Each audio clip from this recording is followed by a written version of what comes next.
O mundo acabaria no dia seguinte.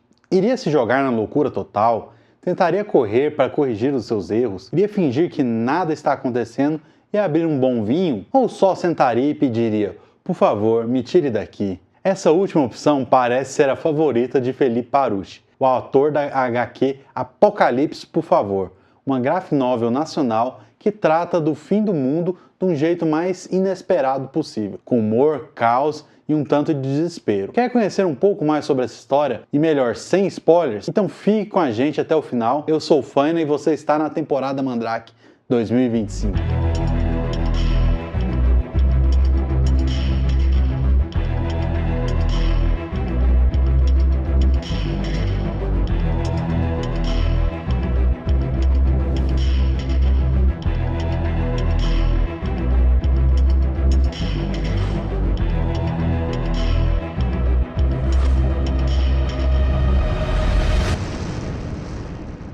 Apocalipse, por favor, foi a estreia de Parucci nos quadrinhos, e olha que estreia! A primeira edição saiu em 2015, de forma totalmente independente, e logo esgotou. O livro chamou a atenção da crítica e dos leitores por sua forma ousada de juntar crítica social, sarcasmo e uma narrativa fora do padrão. Em 2022, o quadrinho ganhou uma edição nova pela Lote 42, com arte remasterizada e uma capa quádrupla. É um projeto gráfico muito bem cuidado. Foram adicionadas algumas páginas, mas a essência continua ali.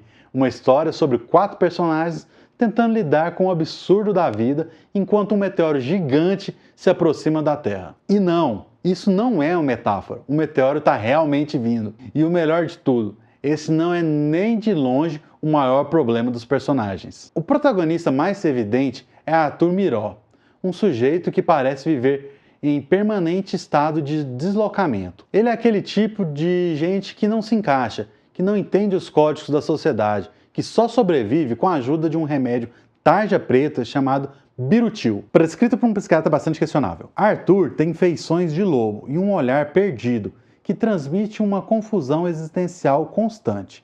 Ele é um tipo meio tragicômico, a gente ri das situações dele, mas também entende que por trás do humor tem um grito ali engasgado. No meio do caminho, Arthur se encontra com Annabella. Ela é uma ex-atendente de telemarketing e está afastada do trabalho por questões de saúde mental. Depois de um surto, ela desenvolveu uma síndrome do pânico e também toma Birutil para dar conta desse mundo. Annabelle vive com Jorge, um namorado folgado que não trabalha, não ajuda em nada e vive às custas da pensão que ela recebe. Jorge é aquele cara que todos nós conhecemos bem, vive no boteco, apostando na loteria, fala groselha e acha que merece um troféu por existir. Annabelle, por sua vez, vive presa numa dependência emocional daquelas difíceis de romper.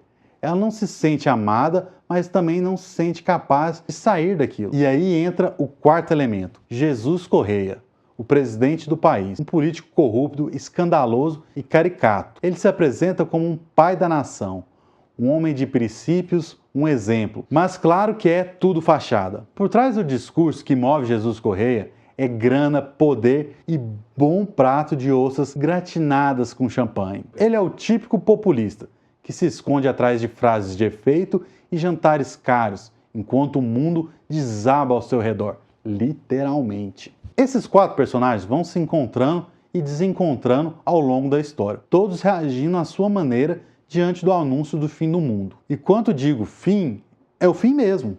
O meteoro está a caminho e tudo vai acabar. Mas o curioso é que ninguém parece entrar em pânico. Na verdade, a ameaça do meteoro serve mais como amplificador das pequenas tragédias cotidianas. É como se o apocalipse fosse só mais uma coisa para lidar na lista do dia.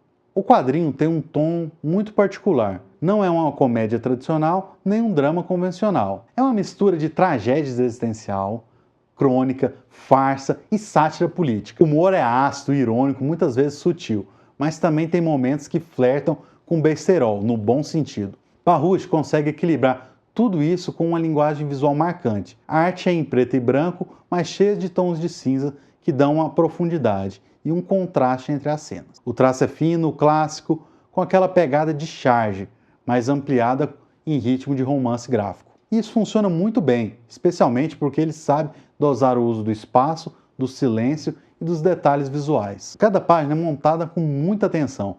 As cenas introspectivas têm mais respiro, mais sombra, mais solidão. Já as partes de diálogo, de tensão ou de ironia ganham mais uma diagramação mais dinâmica. Mesmo sendo um HQ com quase 300 páginas, a leitura flui bem. Parrush tem uma habilidade rara de alternar o tempo da história sem perder o fio da meada. E isso é ainda mais impressionante, considerando que essa foi a primeira HQ longa dele. Como você deve imaginar, Apocalipse, por favor, não é uma história sobre salvar o mundo. Não tem herói, não tem missão, não tem uma epifania redentora.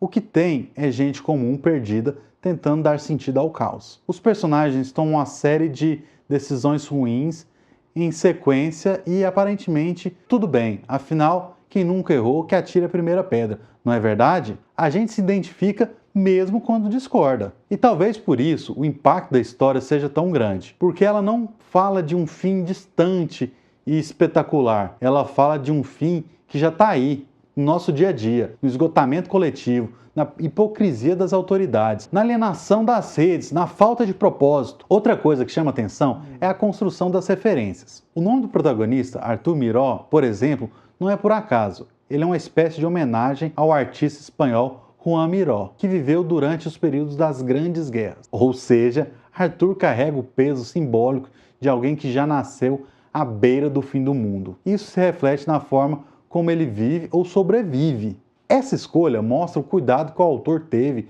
em construir camadas simbólicas que vão além da superfície. Outro ponto forte é como o quadrinho lida com a saúde mental. A presença do remédio Birutil na vida dos personagens é ao mesmo tempo uma crítica e um espelho.